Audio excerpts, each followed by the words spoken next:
د افغانستان د اوسپنې تر ټولو لوی کان د 140 میلیونه ډالرو په ارزښت 10 کلن قرارداد.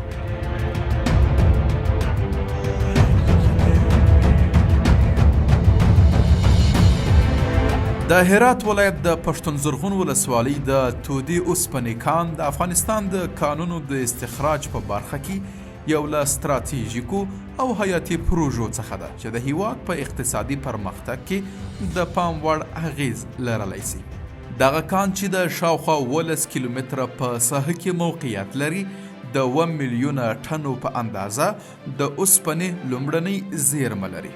دغه کان د اوسپنې د استخراج او پروسس پروژه د فولادو د صنعت د پیاوړتیا او د افغانستان د اقتصادي ودې لپاره یو بېساری فرصت ګڼل کیږي. په دغه کان کې اکتشافي او جیوفیزیکي کارونه بشپړ سوي او په 14 بیلابیلو ځایونو کې د کیندلو چارې ترسره سوي دي. دا اقدامات د معدني ذخیرو د پیژندلو، د اوسپنې د جیولوژیکي او کیمیاوي ځانګړتیاو د ارزولو او د کان د کیفیت د چک کولو لپاره ترسره شوي دي. د دې ګامونو په بشپړېدو سره پلانونه ښیي چې د تودي کان څخه د اوسپنې استخراج به په څه کم یو کال کې پیل سي. دغه کان کولی سي د هیواد د کورنیو اړتیاو په ځانګړي ډول د فولادو د صنعت لپاره د کانونو د خامو موادو اړتیاوې پوره کړي. د دې پروژې یو له مهمو اړخونو څخه د اوسپنې د ذوب د فابریکې جوړول دي چې په هیواد کې د اوسپنې او فولادو د تولید په هدف به جوړ سي. دا فابریکه نه یوازې د فولادو لپاره کورني اړتیاوې پوره کولی سي بلکې بهرنیو بازارونو ته د دغو تولیداتو د صادرولو امکانات هم برابروي. دا اقدام به له بهر څخه د فولادو په وارداتو باندې د هیواد تکیه کمه کړي او په سیمه کې به پراخ کار پیدا کړي. د دې پروژې د پلي کېدو په لړ کې د تودي د اوسپنې کان د استخراج شرکت له یوه بهرني شرکت سره د 140 میلیونو ډالرو په ارزښت د 10 کلونو لپاره تړون لاسلیک کړ. دغه بهرني کمپنۍ به د اوسپنې د کانونو د استخراج او پروسس چارې سمبالوي. د دې همکارۍ موخه د پرمختللو ټکنالوژیو لیږدول، د معدني زیرمو غوره استخراج او د استخراج په بهیر کې د چاپیریال او خوندیتوب معیارونو سره مطابق عمل وکړي. همدارنګه دا همکاري به د افغانستان د کانونو په صنعت کې تخنیکي او مدیریتي مهارتونو ته وده ورکړي او په هیواد کې به د نورو صنعتي سکتورونو د ودې بنسټ کیږدي.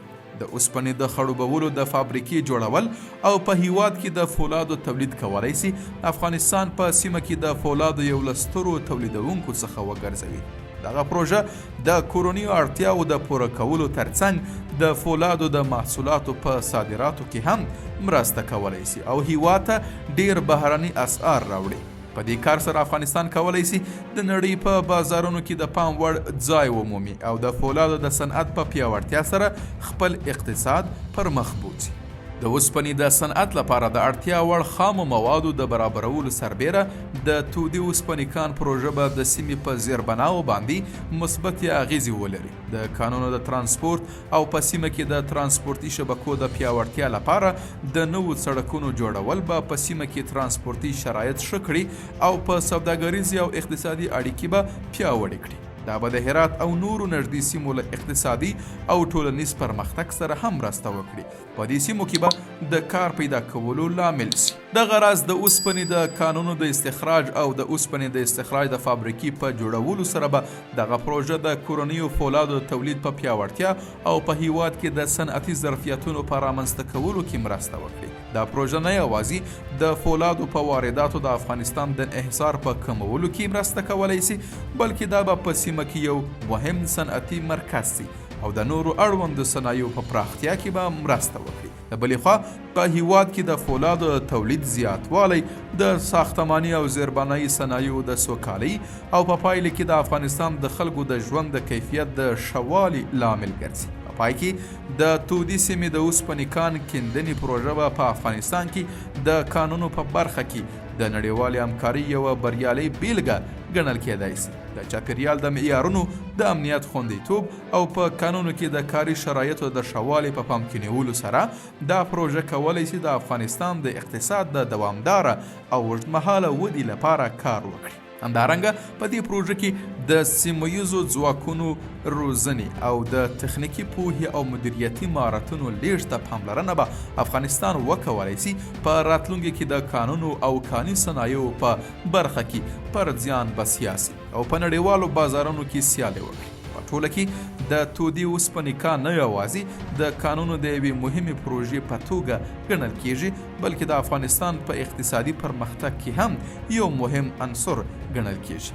د اوسپنې د استخراج او پروسس په پیل او د اوسپنې د استخراج د فابریکې په جوړولو سره دغه پروژه د هیواد د اقتصادي وضعیت په ښه والي، د کورنیو صنایعو د پیاوړتیا، د صادراتو په زیاتوالي او په بیلابیلو سیمو کې د کار موندنې په رامنځته کولو کې مرسته کولی شي. د دې ترڅنګ د زیربناو په ښه کولو او په دې پروژه کې د پرمختللو ټکنالوژي په کارولو سره به افغانستان وکولی شي د کانونو او فولادو د صنعت په برخه کې په سیمه او نړۍ کې د یوه مهم لوبغاړي په توګه وپیژندل شي.